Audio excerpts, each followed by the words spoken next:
My amendment would amend Section 702, Reform of Administration of the Defense Health Agency and Military Medical Treatment Facilities. This provision was included in the FY18 NDAA and yields administrative control of medical facilities away from the services and places control within the larger bureaucratic Defense Health Agency. I believe that the Defense Health Agency should only be responsible for the care of our service members and their families through the respective component commands of the military departments.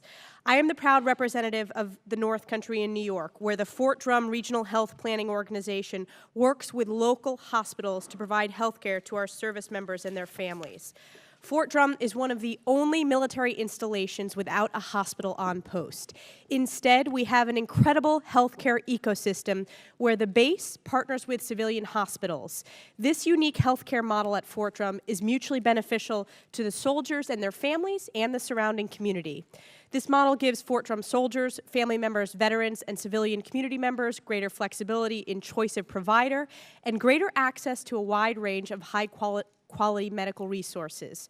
Our services have a deeper understanding of the needs of their medical facilities and base communities.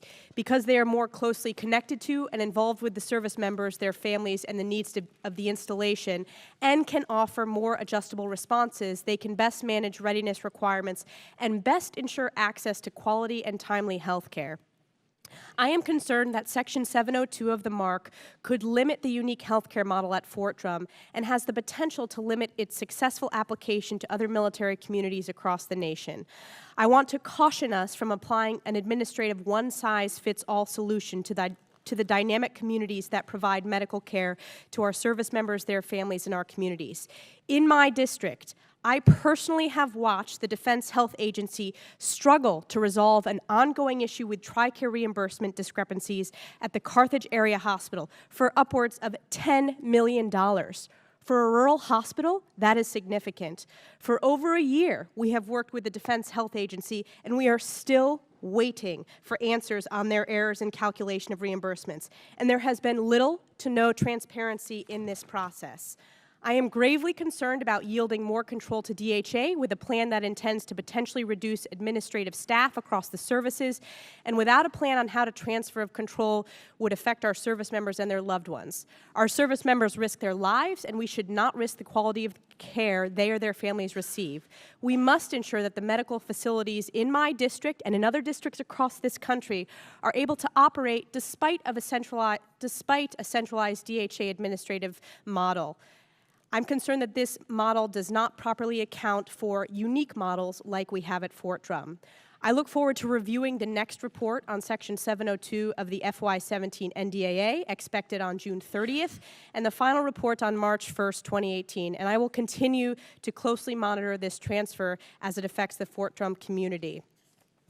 In closing, I share the concern expressed in a 16-star memo signed by the Vice Chiefs of Staff of our services, where they state, quote, "Our collective transition from the current structure to a single agency responsible for MTF administration requires a well-vetted plan."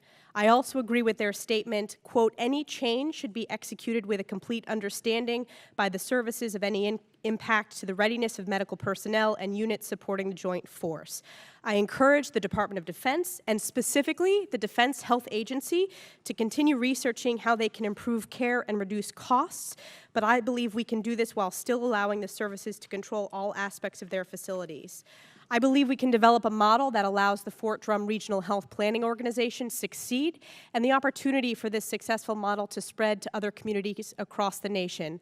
I will be withdrawing this amendment due to conversations with the committee and their commitment to work with my office to protect the unique healthcare model in the Fort Drum community, and the committee's commitment to work with the Defense Health Agency to demand answers on the ongoing TRICARE reimbursement issue at Carthage Area Hospital.